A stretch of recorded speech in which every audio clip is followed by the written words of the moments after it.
আজ মনোনয়নপত্র দাখিল করেন বিজেপি প্রার্থী গোয়ালপোখর বিধানসভা কেন্দ্রের বিজেপি প্রার্থী সরজিৎ বিশ্বাস।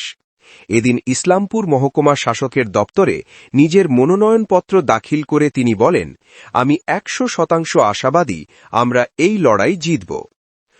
প্রথমেই আমি আজকে হনুমান জয়ন্তী, শ্রীরামের সবচেয়ে অনন্য ভক্ত শ্রী হনুমান, তার আজকে জন্মদিনটিতে সকলকে আমি ধন্যবাদ জানাচ্ছি। দ্বিতীয়ত হচ্ছে, আজ এই শুভ দিনে আমার নমিনেশন জমা দিয়ে আমি নিজেকে ধন্য মনে করছি। এটা আমি খুব মন্ত্রীর এগেনস্টে আপনি ভোটের ময়দানে লড়াই করছেন, কতটা আশাবাদী জয়ের পক্ষে?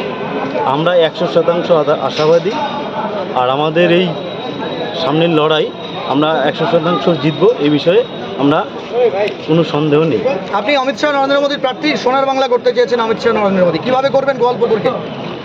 গোয়ালপুকুরে কী সমস্যা আছে? আপনারা তো অনেক অভিযোগ করছেন। গোয়ালপুকুরে বিশেষ করে যে সমস্ত যুব সমাজ এবং জনসাধারণ বিগত 15 বছর ধরে মানে একের পর এক প্রতারিত হচ্ছে, সেই প্রতারণা থেকে কীভাবে মুক্তি পায় তার জন্য ভারতীয় জনতা পার্টি আমাকে এখানটায় প্রার্থী করেছে। আর আমরা এই গোয়ালপুকুরে এই 30 নম্বর সিটটা নরেন্দ্র মোদীর হাতে তুলে দিয়ে ডাবল ইঞ্জিনের সরকার এই পশ্চিমবাংলায় এনে আমরা গোয়ালপুকুরকে ভালো একটা জায়গায় নিয়ে যাব এবং সুস্থ পরিবেশ, গোয়ালপুকুরের সুস্থ বাতাবরণ তৈরি হবে, এটা আমার বিশ্বাস।